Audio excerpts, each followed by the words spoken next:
नमस्कार प्यारे मित्रों, कैसे हैं आप सभी। सेवा क्लासेस में आप सबों का स्वागत है। मैं शनि कुमार सिन्हा। चलिए हम लोग साधारण ब्याज में आज आगे बढ़ने वाले हैं। तो साधारण ब्याज में हमने पिछले क्लास में बताया था कोई निश्चित दर से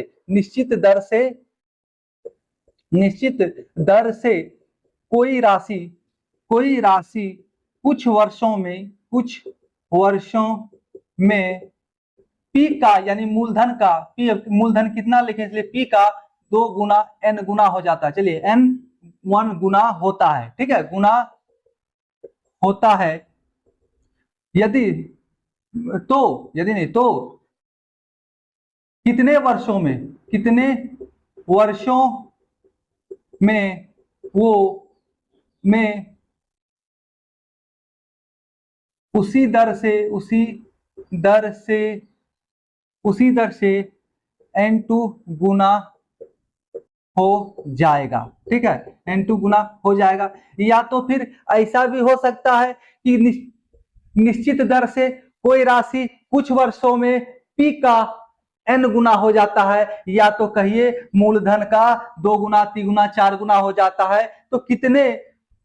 तो उसी वर्षों में, सेम वर्ष में, उतने ही समय में किस दर से n2 गुना हो जाएगा। मतलब कि हो सकता है आपका समय कांस्टेंट हो सकता है दर कांस्टेंट हो, लेकिन आपका अगर समय कांस्टेंट होगा तो दर आपका भिन्न होगा, और जो प्रिंसिपल है 2 गुना से जाके 3 गुना 4 गुना हो सकता है, 4 गुना से जाके 5 गुना 6 गुना हो सकता है, ठीक है। तो उसी कंसेप्ट को हमें ध्यान में रखना है, उसी को समझना है। तो क्या होता है n2-1 बटा n1-1 इंटू इंटू टी क्या है आपका टी। तो t1 समय क्या निकाल रहे हैं हम लोग, यहां पर निकाल रहे हैं उसी दर से तो टी हम लोग निकाल रहे हैं, तो यहां पर टी हो जाएगा समय, यहां पर हमारा हो जाएगा जितना कहा जा रहा है। अब देखिए ऐसे प्रश्नों में क्या है, समय परिवर्तित हो रहा है T1 समय परिवर्तित हो रहा है। पहले कुछ समय में हो सकता है, पहले 2 सालों में 2 गुना हो रहा हो, अब जो है 4 सालों में लगे उसको 4 गुना होने के लिए, 3 गुना होने के लिए, ठीक है।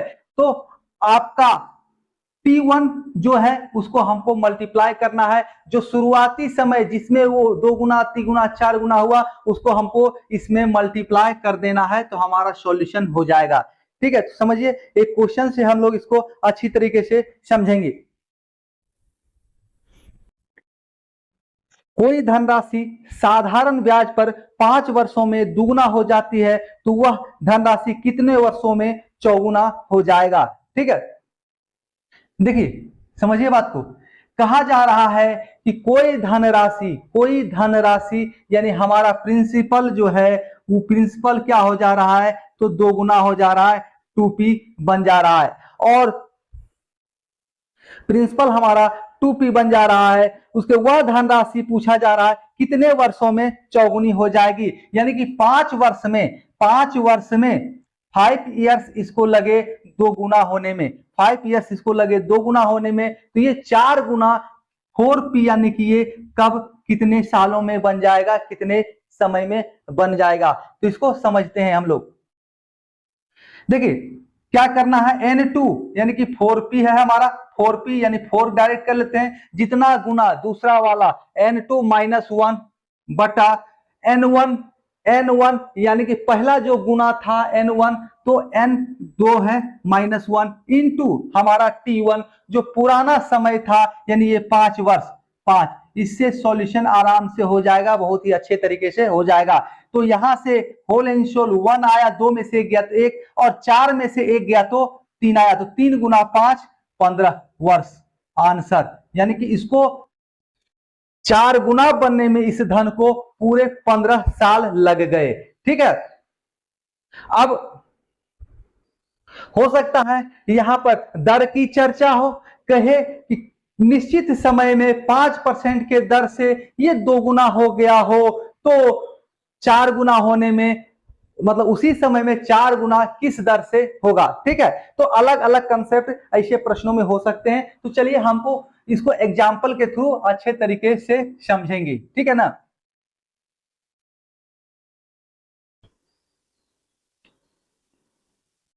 इस क्वेश्चन का एक और ही एंगल है,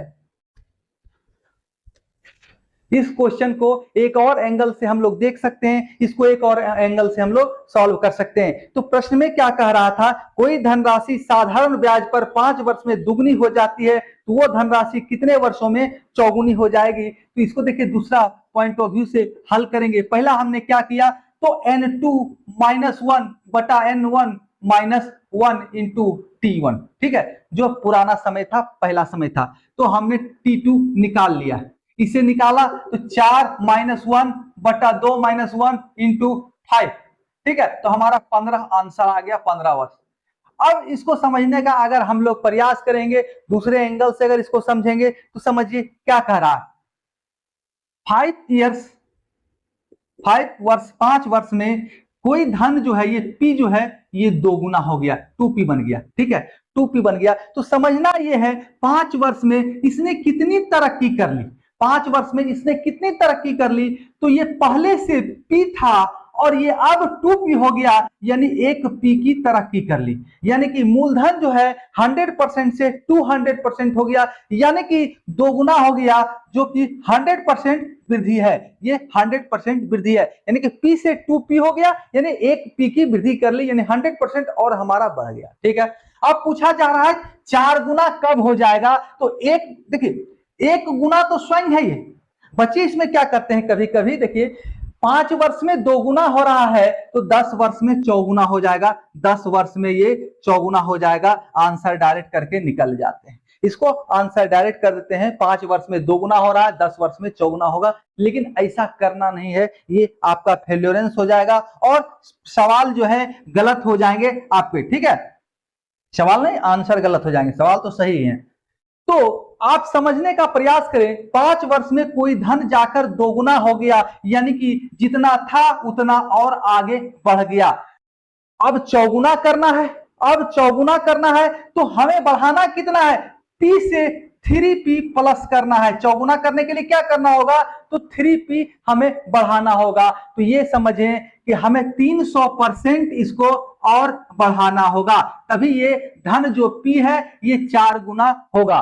तो 5 वर्ष में क्या है, 100% बढ़ रहा है, 5 वर्ष में 1P बढ़ रहा है, तो 3P बढ़ने के लिए देखिए 5 वर्ष में ये धन P बढ़ रहा है, ये P प्लस हो रहा है, ठीक है, तो 3P का प्लस होगा, तो 3P प्लस कब हो जाएगा भाई, तो इसको यहां पर 3 गुना किए तो इधर भी 3 गुना हो जाएगा, गुना 3 यानी 15 वर्ष, 15 वर्ष में ये 3 गुना और बढ़ जाएगा और खुद मूलधन जुट के ये 4 गुना हो जाएगा स्वयं का, ठीक है, हो जाएगा। किसको संबोधित करता है, हो जाएगा हमेशा अमाउंट यानी मिश्रधन को संबोधित करता है। तो यहां से भी आप डायरेक्ट अप्रोच ले सकते हैं, कोई धन 5 वर्ष में जो है जितना था उतना और बढ़ गया तो उसको चौगुना बढ़ना है, तो कितना बढ़ाना होगा, चौगुना हो जाना है, उस धन को 4 गुना हो जाना है, तो 4 गुना होने के लिए उसको 3 गुना और बढ़ना पड़ेगा, यानी स्वयं P था तो 3P और बढ़ना पड़ेगा तो जाके 4P हो जाएगा। तो 5 साल में 1P बढ़ रहा है तो 15 साल में 3P बढ़ेगा, तो 15 साल में ये चौगुना हो जाएगा। तो हो जाना यानी मिश्रधन मूलधन प्लस इंटरेस्ट, ठीक है। तो आइए ये समझ में आ गया होगा अब आपको, ये फॉर्मूलाज की आवश्यकता नहीं है, सिंपल इंटरेस्ट में फॉर्मूला को ध्यान में रखने से ज्यादा बेटर है कंसेप्ट को हमें ध्यान रखना है, जहां तक संभव हो कंसेप्ट को ध्यान रखिए, फॉर्मूला याद रखने की आवश्यकता ही आपको नहीं पड़ने वाली है। आइए आगे क्वेश्चन देखते हैं, हम लोग क्या कह रहा है, यदि साधारण ब्याज पर कोई धन 12 वर्ष में दुगुनी हो जाती है तो वार्षिक ब्याज की दर होगा। देखिए ये क्वेश्चन क्या हो गया, अब हमें रेट फाइंड करना है कि हमारा रेट क्या है, यानी कि कोई धन 12 वर्ष में दुगनी हो जा रही है तो वार्षिक ब्याज की दर क्या होगी। अच्छा ये तो सिंपल वाला पिछले क्लास का है, गलती से लगता उठा लिया हमने इसको। यदि साधारण ब्याज पर कोई धन 12 वर्ष में दुगनी हो जाती है तो 2 गुना हो गया, 2 माइनस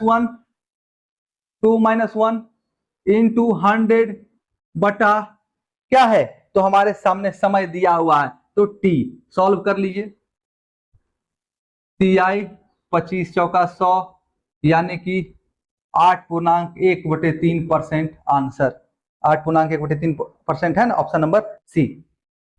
चलिए, ये पिछले क्लास में जो हमने क्लास करवाया था उसी से संबंधित ये प्रश्न है आपका। आइए अगला प्रश्न देखते हैं। साधारण ब्याज की दर से कोई राशि 7 वर्ष में दुगनी हो जाती है, उतनी ही राशि उसी ब्याज दर से कितने वर्षों में 4 गुनी हो जाएगी। देखिए सेम प्रश्न है, कहा जा रहा है कि साधारण ब्याज की दर से 7 वर्ष में ये 2 गुना हो रहा है, 2 गुना, ठीक है, 7 वर्ष में 2 गुना हो जा रहा है, तो 4 गुना कब हो जाएगा, 4 गुना कब हो जाएगा। तो भैया यहाँ से 2 हो रहा है तो यहाँ से भी 2 नहीं बढ़ा देना है, यहाँ से भी 2 नहीं बढ़ाना, 14 वर्ष आंसर नहीं हो जाएगा, ठीक है, बढ़ाना है ना। तो देखिए कैसे बढ़ाना है, अगर बढ़ा के ही देखना है तो प्लस इसको दुगुना कर रहे हैं, यहां से 2 गुना हो रहा है तो एक्स्ट्रा 1 गुना बढ़ा दीजिए, इसमें इसको तिगुना समय को बढ़ा दीजिए, ठीक है। अगर आपको इस अप्रोच को लेना है कि यहां से यहां 2 गुना हो रहा है तो वर्ष को आप 1 प्लस करके बढ़ा दें, 21 साल आपका आंसर हो जाएगा, ठीक है। तो फिलहाल हम लोग इसको फॉर्मूला से सॉल्व करते हैं। क्या भाई, तो n2 minus 1/n1 - 1 into T, समय जो पुराना समय है यानी कि t1 कहिए इसको, हमें t2 निकालना है, दूसरा समय निकालना है। तो 4 - 1 2 - 1 इंटू 7 साल है। अब यहां से तो 1 आ गया, यहां से 3 है, यानी 21 वर्ष आंसर है ना। तो अगर इस अप्रोच को लेना है कि यहां से यहां 2 गुना हो रहा है तो समय को 3 गुना बढ़ा दीजिए +1 करके, ठीक है, तो आपका सॉल्यूशन हो जाना है बहुत ही आसानी से। आइए अब देखिए 7 वर्ष में क्या हो रहा है, 7 वर्ष में P + P हो जा रहा है बराबर 2P, समझने का प्रयास करना है। 7 वर्ष में P + P 2P हो जा रहा है, यानी कि पहले से तो ये P हमारे साथ था, ये P बढ़ गया जो कि हमारा सिंपल इंटरेस्ट यानी कि ब्याज है, जो कि हमारा ब्याज है। तो 7 वर्ष में 1 P बढ़ रहा है, हमें बढ़ाना कितना है, तो हमें 4P इसको बनाना है, 4P बनाना है, तो 4P बराबर P + 3P, यानी इस 3P को हमें बढ़ाना है। तो 7 साल में 1P बढ़ता है, तो 3P कितने वर्षों में बढ़ेगा, तो 3 गुना कर रहे हैं, तो 7 × 21 यानी 21 वर्ष में, 21 वर्ष में, ठीक है। वृद्धि सिंपल इंटरेस्ट, आपका ब्याज कितना हो रहा है, 3 गुना हो जा रहा है ब्याज, 3 गुना ब्याज हमें मिल रहा है, और मिश्र धन हमारा 4 गुना हो जा रहा है, मतलब कि हमारा जो मूलधन है वो मिश्रधन के रूप में 4 गुना है। हमारे पास मूलधन जो है होल एंड सोल, जब हमारा पीरियड खत्म हो गया, जब हमें सारी राशि मिलनी है जो हमने इन्वेस्ट किया था, तो हमें इन्वेस्ट राशि का 4 गुना मिला, तो 4 गुना मिला, तो हमारा इंटरेस्ट उसमें कितना है, तो 3 गुना मेरा इंटरेस्ट है, 1 गुना मेरा मूलधन है। तो यही 7 वर्ष में 1 गुना बढ़ रहा है, 1P बढ़ रहा है, तो 3P कितने में बढ़ेगा, 21 सालों में, है कि नहीं। और नहीं तो सबसे शानदार कंसेप्ट है, जितना कह रहा हो 1 बढ़ा के समय में निकाल दें, जो भी हमने कहा है। आइए आगे का प्रश्न क्या है, यदि कोई धनराशि बैंक में साधारण ब्याज पर जमा करवाने पर 6 वर्षों में दुगना हो जाती है, तो 12 वर्षों में वह कितनी गुनी हो जाएगी। वाह, क्या क्वेश्चन पूछा गया है। कोई धनराशि साधारण ब्याज दर पर जमा करवाने पर 6 वर्ष में 2 गुना हो जाता है, 6 वर्ष में क्या है 2 गुना, 2 यानी कि 2P, मूलधन 2P बन गया, यानी P + P इसको कह सकते हैं, हमारा इंटरेस्ट हो गया 1P, ठीक है, सिंगल P हमारा इंटरेस्ट हो गया, यानी 100% हमारा इंटरेस्ट है। अब आगे देखें, तो 12 वर्ष में वह कितनी हो जाएगी, तो वह 12 वर्ष में कितनी हो जाएगी, तो समझिए बात को, 6 वर्षों में ये दुगुना हो रहा है, 6 वर्षों में दुगुना हो रहा है, यानी कि 6 वर्षों में 100% इंटरेस्ट हमारा बढ़ जा रहा है, यानी एक सिंगल P जितना मूलधन था वो खुद का डबल हो जा रहा है, यानी कि मूलधन इतना राशि जो है बढ़ जा रहा है। हमारा ब्याज क्या हो गया 100%, यानी मूलधन जो था वो स्वयं हमारा ब्याज के रूप में प्राप्त हो रहा है। तो कितना गुना हो जाएगा वह धनराशि, ये पूछा जा रहा है। तो अब देखिए 12 वर्ष में, जब ये 6 वर्ष में 100% हो जा रहा है तो 12 वर्ष में कितना हो जाएगा 200%। 200% यानी कि 2p, एक p जो है वो 12 वर्ष में 2p बन जाएगा। तो वो धनराशि जो है 12 वर्ष के उपरांत कितना हो जाएगा, तो 1p हमारा धनराशि था, 2p हमारा ब्याज हो गया, टोटल 3p हो जाएगा। यानी हो जाएगा किसको संबोधित करता है, तो अमाउंट यानी मिश्रधन को। इसमें सवाल है पूछा जा रहा है आपका मिश्रधन कितना होगा, तो 3p यानी कि तिगुना, मूलधन का तिगुना। तो ऑप्शन नंबर बी आपका सही हो जाएगा। चलिए एक क्वेश्चन आप इसमें स्वयं हल करें, ठीक है। एक राशि साधारण ब्याज पर 8 वर्षों में दुगनी हो जाती है, प्रति वर्ष ब्याज की दर क्या है। पिछले दिनों के क्वेश्चन से संबंधित ये प्रश्न है, ठीक है, क्लास से संबंधित ये प्रश्न है, सॉल्व कीजिए इसको। आइए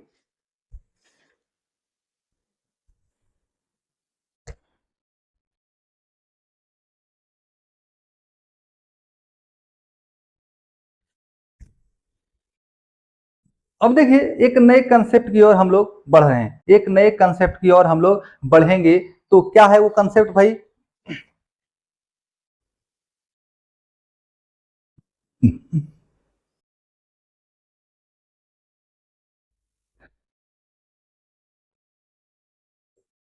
किसी निश्चित दर यानी कि रेट ऑफ इंटरेस्ट हमारा समान हो तो T1 वर्ष में, T1 वर्ष तथा T2 वर्ष के ब्याज का अंतर अंतर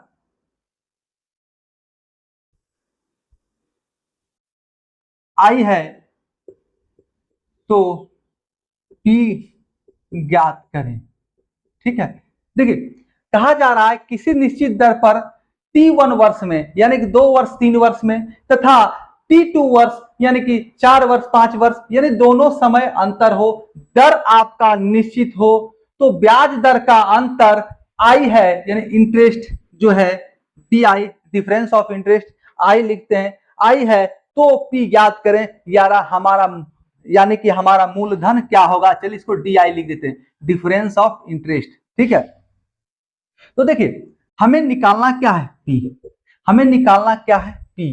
तो देखिए इसमें करना क्या होगा, आपका DI डिफरेंस ऑफ इंटरेस्ट जो ब्याज का अंतर है, साधारण ब्याज का अंतर है, बटा आपका समय का अंतर T2 माइनस T1, ठीक है, T2 माइनस T1 इंटू 100 बटा R, जो आपका दर है, जो आपका दर है। यानी कि साधारण ब्याज में हुए अंतर गुना 100 बटा समयों का अंतर, बटा समयों का अंतर गुना R। तो आप ऐसे भी इसको देख सकते हैं, मूलधन का फॉर्मूला SI इंटू 100 बटा T इंटू R है कि नहीं, मूलधन तो ऐसे ही निकलता है ना। तो T आपका क्या है, तो दो समयों को दर्शा रहा है, आपका अंतर यहां पर वो है, क्योंकि हम लोग डिफरेंस ऑफ यहां पर SI के जगह पर डिफरेंस ऑफ SI ले रहे हैं, तो हमें यहां पर समय ऑफ डिफरेंस मतलब कि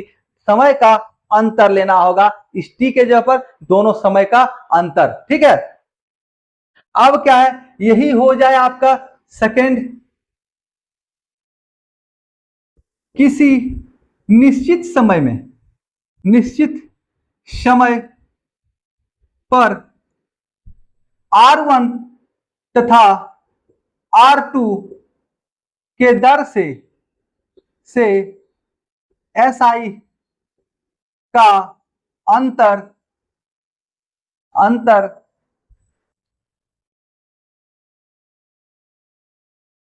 DI है, तो P बराबर व्हाट, यानी कि समझिए, किसी निश्चित समय पर 5 वर्ष फिक्स कर लिए, एक बार ब्याज आपका 10% है, दूसरा बार ब्याज दर आपका 20% है, दोनों का जो साधारण ब्याज हमें प्राप्त हो रहा है उसके अनुसार दोनों ब्याजों का अंतर जो है टीआई है, यानी कोई निश्चित है, तो हमारा मूलधन क्या होगा, यानी हमारा मूलधन क्या होगा। तो इसमें मूलधन कैसे ज्ञात करें, तो P इक्वल टू हमारा डिफरेंस ऑफ इंटरेस्ट, ब्याज का अंतर बटा R1 R2 minus R1 into 100/T।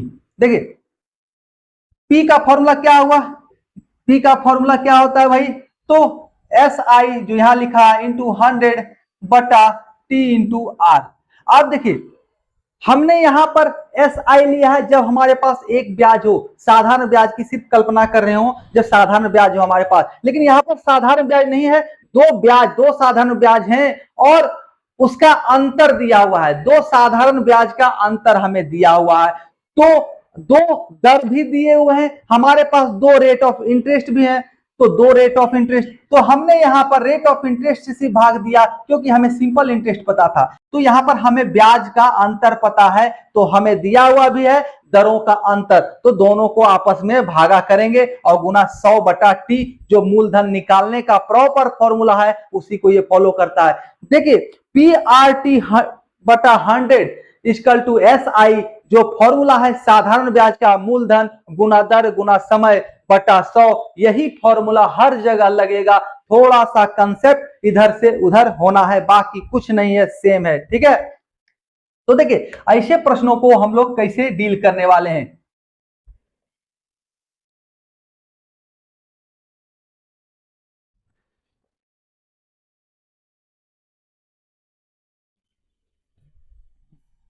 देखिए क्या प्रश्न है, किसी धनराशि पर 5% वार्षिक ब्याज दर से 2 वर्ष के अंत में साधारण ब्याज और 5 वर्ष के अंत में साधारण ब्याज का अंतर 600 रुपया है, तो धनराशि क्या होगा। देखिए हमारे पास R कांस्टेंट है 5%, कहीं कोई दिक्कत नहीं, और T1 और T2 हमारा दिया हुआ है, तो T1 क्या है, यानी पहला समय हमारा क्या है, तो 2 वर्ष और दूसरा 5 वर्ष, T1 हमारा 2 वर्ष है 2 ईयर, और ये T2 5 ईयर्स यानी 5 वर्ष है, ठीक है।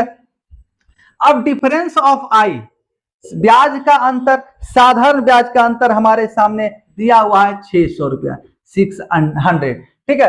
तो हमें P निकालना है, P बराबर हुआ, तो हमने क्या बता रखा है भैया, ब्याज का अंतर, साधारण ब्याज का अंतर बटा समय का अंतर, दोनों के बीच अंतर 5 - 2 इंटू 100/R, इंटू 100/R, इसको सॉल्यूशन कीजिएगा तो आपका आंसर आ जाना है। देखिए क्या है, तो 5% है तो 5 है ये। अब इसको सॉल्व करते हैं, यहां से 5 में से 2 गया तो 3, डायरेक्ट भी लिख सकते थे। अब आइए 200 या 600, अब इसको काटिए एक बार में, तो 40 बचे 200, यानी कि 4000 आपका मूलधन आ जाएगा, कहीं कोई दिक्कत नहीं होना है, ऑप्शन नंबर 1, ठीक है। अब अगला क्वेश्चन देखते हैं।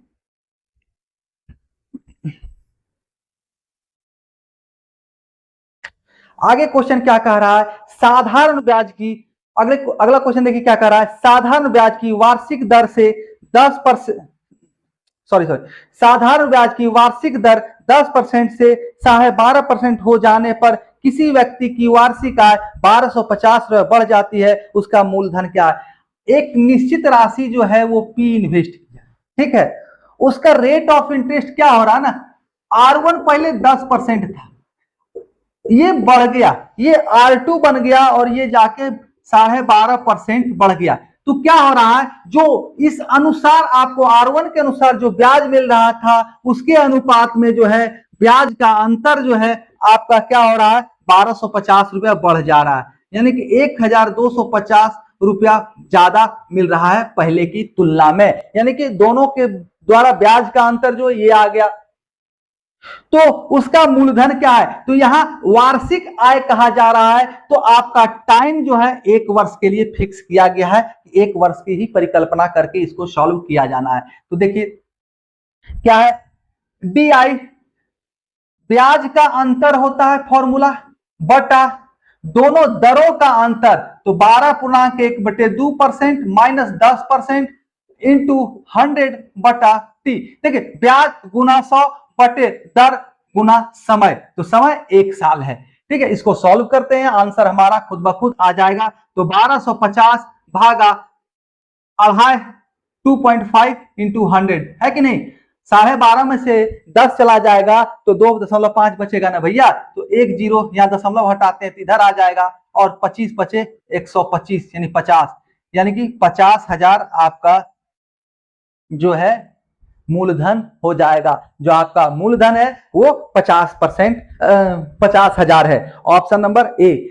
चलिए अब हम लोग अगले क्लास में मिलेंगे, एक इसी से संबंधित इसी को एक अलग नजरिए से आपके सामने पेश करेंगे, और बहुत ही आसानी से देखने के साथ कैसे हल कर सकते हैं आप प्रश्नों को, हम आपको उस क्लास में बताएंगे। आप केवल हमारे साथ बने रहें। धन्यवाद।